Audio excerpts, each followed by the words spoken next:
Good evening, everybody. My name is Nivetha Thomas. It is really nice to see you all. For a girl with many dreams, aspirations, and ambitions, the one thing that I was fighting against was the lack of time. But I think it's safe to say we all wish we had more of that time.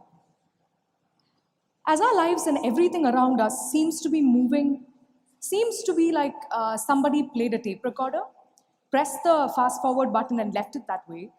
It's all moving at such a rapid pace, right? So it is only fair to us to pause, breathe, and take a moment to think about the past. The good we faced, the bad we experienced. But mind you, when you move forward in life, the only baggage that you would want to carry forward should be the good, because it would be an unpleasant case otherwise. As I sat down to think about how to brainstorm and compile everything that I wanted to talk about today, there was one moment, it was more of a revelation, when I realized if one 23-year-old had so many things to talk about, so much to say, imagine the kind of life experiences and stories you would get to hear from people around the world. It was really exciting to think about it. Let me take you through mine now. So I was born and raised in the beautiful Chennai city, but my roots go back to a small village called Edur in Irati, Kerala. Though I was raised, schooled, everything in Tamil Nadu, my connect with my homeland, Kerala, is very strong. In fact, it's as strong as my love for kappa, fish curry, parampuri, and chaya is. If there are Malayalis here, you will know exactly what I'm talking about. It's deep, trust me. But I think I am privileged to say I believe that I am equally a Telugu Ammai now, as much as I am a Malayali and a Tamilian. And because this cultural integration is what makes me call anywhere home. And I believe this cultural integration is necessary for us to grow better. Rolling back a couple of years, now we're getting into the topic. I'm going to share with you a couple of my life experiences, what I went through, and whatever I am today is because of all these experiences I had. So I would like to share it with all of you. So rolling back a couple of years, the word school, the word school resonated with an album to me. Like a photo album of Polaroids flashing in front of my eyes, I have very vivid memories of what school meant to me. I faced the camera first when I was 8 years old. And since then, believe it or not, I have been to school sometimes, visited school. By visit, I mean literally just visited school 3 or 4 times, 3 or 4 days a month. Honestly, that's how much I've been there. I think definitely my teachers must have seen chief guests repeat themselves to events more than I've actually been in school. But going to work, acting, on longer schedules, and then coming back to sitting in class, being attentive, completing classworks, being on par with where the rest of the class was very taxing. Sometimes I would also want to give up removing all the makeup before I fly to bed. But before I could think about it or realize, the struggle with all this had already become my life.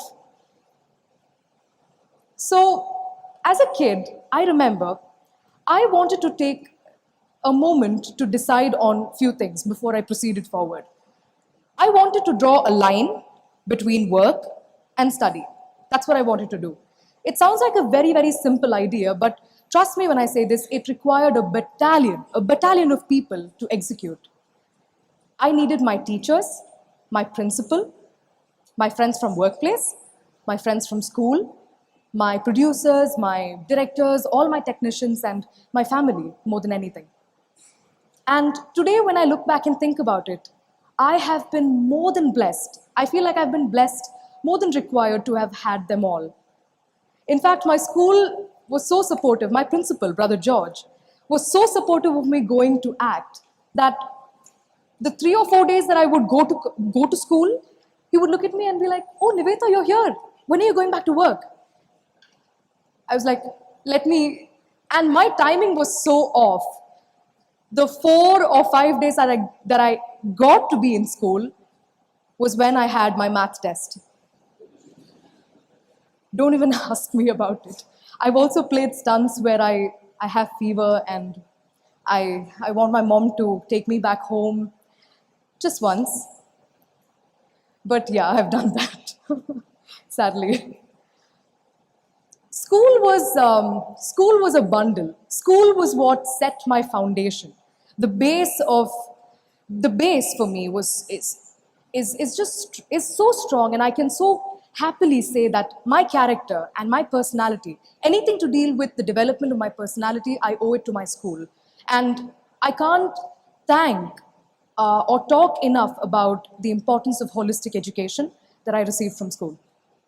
This one memory is so vivid in my mind, where the fact that the announcement of me receiving my first ever award for my first film in Malayalam, which was called Verdi Oru Bharya, I had received a Kerala State Award for it, and the person I got to know that from was Brother George, my principal.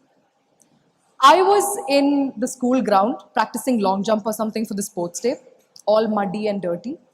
And there's a student who comes, says, principal's calling you. What do you instantly think? I'm like, what did I do now? I behaved, I was okay. Did I do something wrong? So from point A to point B, that's what I'm thinking about. So I go to his office and then he turns on the television, tunes into a channel, and he simply said, you won. So I saw my name scrolling down with the picture, and honestly, that moment, it hit me so hard that rather than feeling accomplished or satisfied, everything around me became muted. It got really quiet. And I thought that appreciation came just at the right moment in my life when I almost took it synonymous to wanting to show my gratitude towards all the people who helped me get to that point. My principal, my family, everybody came to my mind at that point.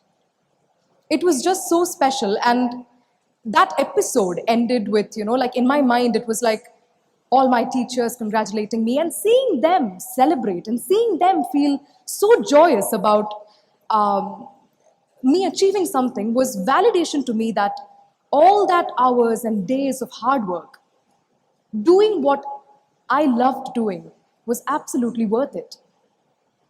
So from then on, I was happily studying away till there was one moment where I think I can speak confidently for all of you.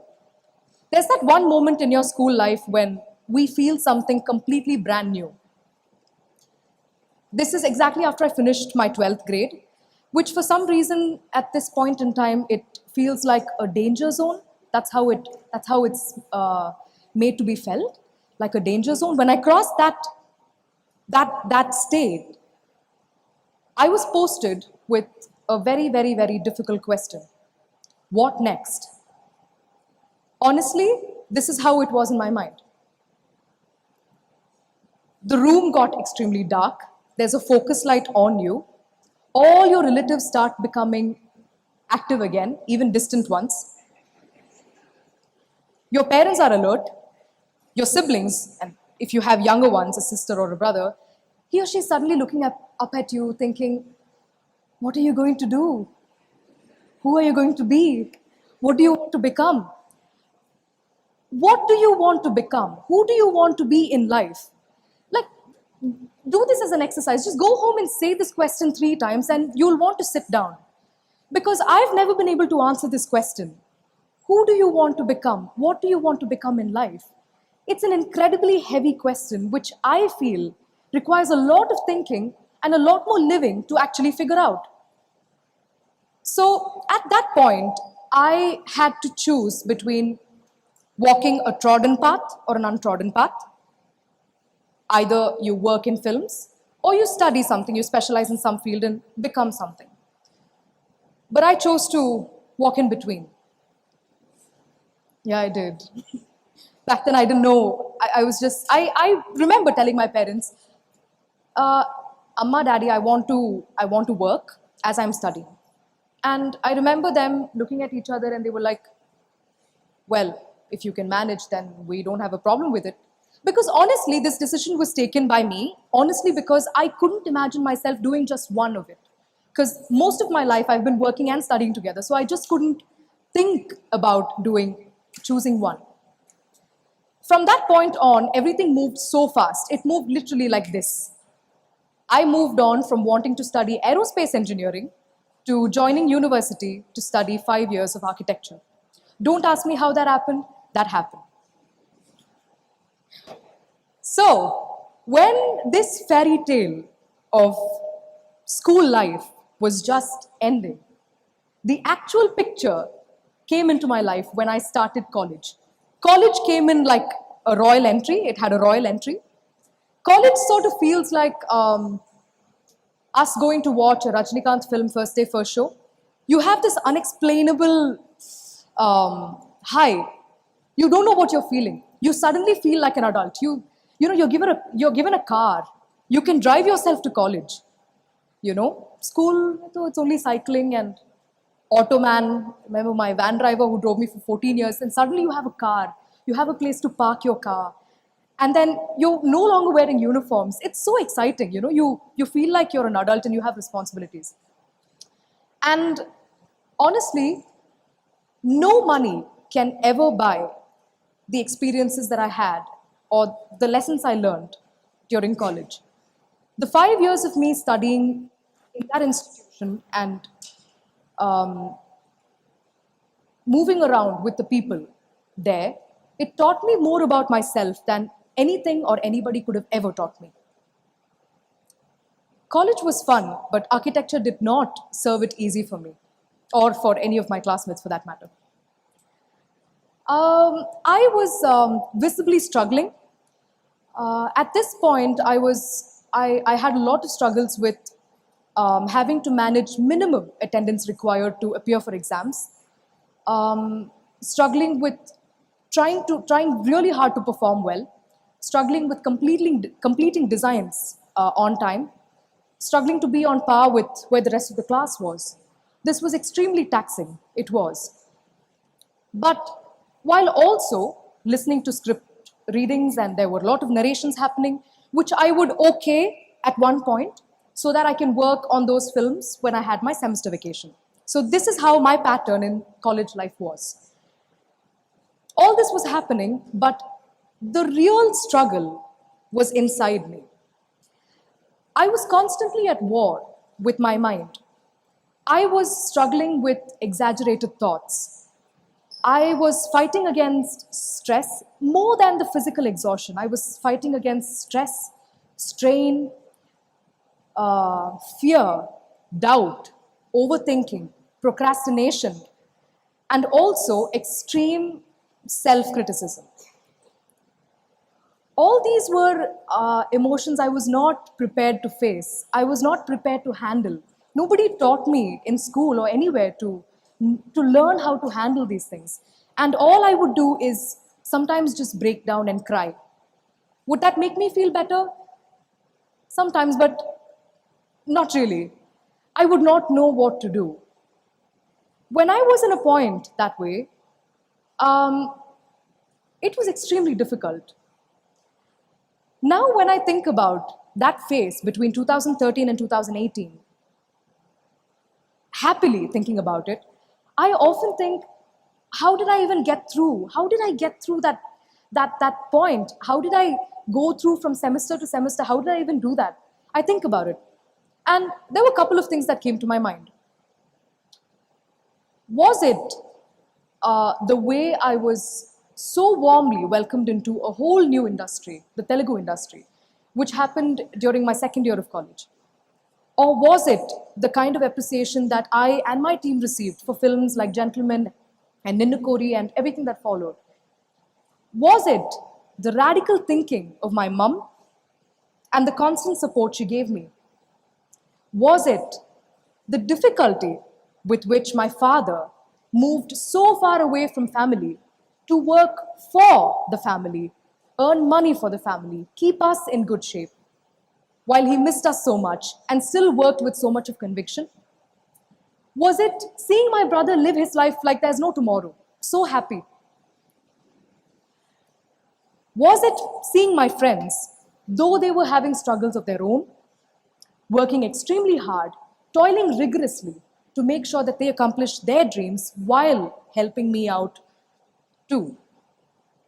Or was it the hand of God that was constantly there beside me, guiding me through every step of the way and always whispering in my ears that you're not alone? Yes, I believe it was all of this. But most importantly, it was the small decision that I made to have little faith in myself that I could do it. No matter what, I could do it. It seemed like a very simple idea, but it actually worked. I just thought, this is my life. I wanted this. I should be prepared for all of this because I chose this. The decision was mine. So no matter how difficult it gets, nobody is going to help you. Nobody is going to be able to help you but yourself. So when I passed out of college, honestly, I believe I came out much stronger. I came out to be a stronger person, mentally and physically. I started appreciating myself more. I accepted the bodily changes I had through time. I understood the value and importance of constructive criticism. And I started seeing beauty in flaws. Because trust me, I realized more than ever that we are perfect just the way we are.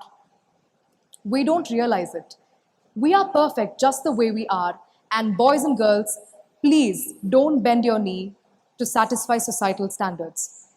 Live your life because that's yours. And no matter how much you wish you got help, no matter how much you wish that this moment just passed, I close my eyes and this moment just passed, it will never happen because those things only happen in movies. You know, they really don't happen in real life. So as long as you start believing in yourself, these things will not magically happen. And through all this, I realized the importance of people and the importance of interaction. I needed people. You know, people are what? People are who made me get through all this time. They helped me a lot. Every doctor needs a patient. Every police needs a case. Every climber needs a mountain. Every speaker needs an audience. Likewise, every actor needs an audience. Like every speaker needs a listener, every actor needs an audience. And me being an actor, I feel extremely privileged to be able to be so many different kinds of people. Because that is my dream. We human beings are gregarious in nature. No man is an island. We cannot live in an alienated society. So I believe the choices I make, I wanted the choices that I make to have a rippling effect in the society, but not a crippling effect. I wanted to make sure that I am different people. That was my dream. That is my dream. I want to be so many different characters. I want to portray the shades that we all experience and we wish we experience, from good to the bad to fictional, everything. And all this while, everything that I was saying, my life story is not great. My life story is not extraordinary, and I did not do great things. But the only thing that I did, and that I'm happy about, is that I just would not quit. I would not want to stop trying. So I want to portray people that way, you know, and the medium, this is my dream. So the medium I choose to voice out my expression is cinema. And I will always continue doing that. Thank you all.